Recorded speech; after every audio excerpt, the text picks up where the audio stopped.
ilmihii aan dhalay garaadkiisa aqligiisa baan ku cin karaa qodobka koowaad ku kobcinaysa wuxuu noqonayaa marka ugu horeysa waa inaad ku dhiirigelisaa qofkii aad dhashay markuu yar yahay wax badan buu rabaa inuu ogaado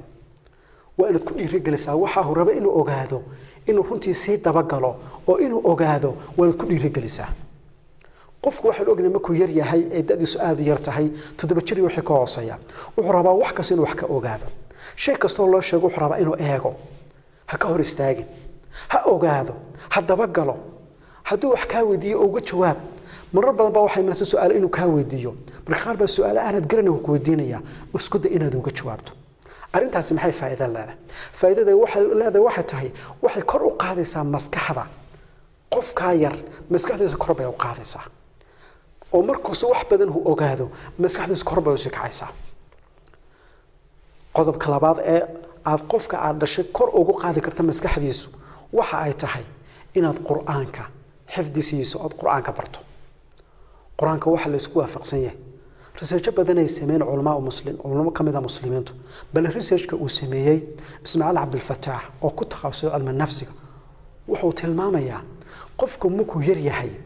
haddii runtii la baro quraanka oo uu xifdiyo maskaxdiisu inay kor u kacayso inuu garaadkiisu kobcayo oo kor u kacayo ay runtii researchkiisa ku tilmaamaya culimo badan oo arinta tilmaamina run ahaantii waa ay jiraan سادرات قفك يرى إن القرآن كي هاد برتو القرآن كرونتي محاط كبر بارسو مسكحني سي جرات كيسا أي كرو قاضيسا قلب كصدحات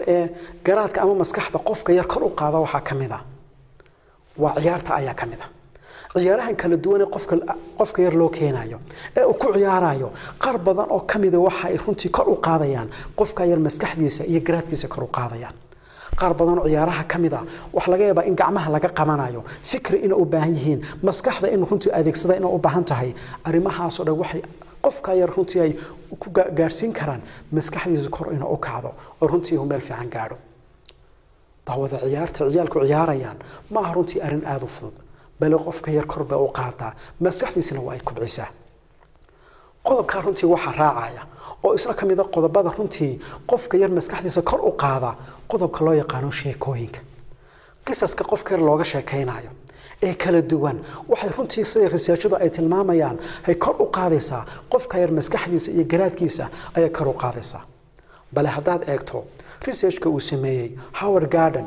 wuxuu tilmaamayaa researchku ku sameeyay nimankii hogaamiyaasha ah ee caalamka soo maray qaar kamida waxa uu tilmaamayaa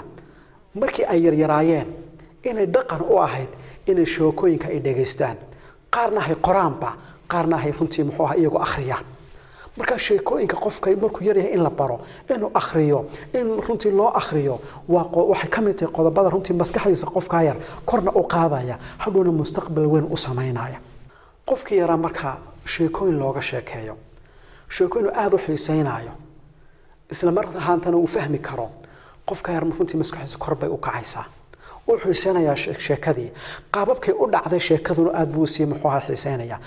sheekadu haday runtii tilmaamayso waxyaalo u baahan fikirka in la isticmaalana qofka yar wuxuu isku dayay fikirkiisa inuu isticmaalo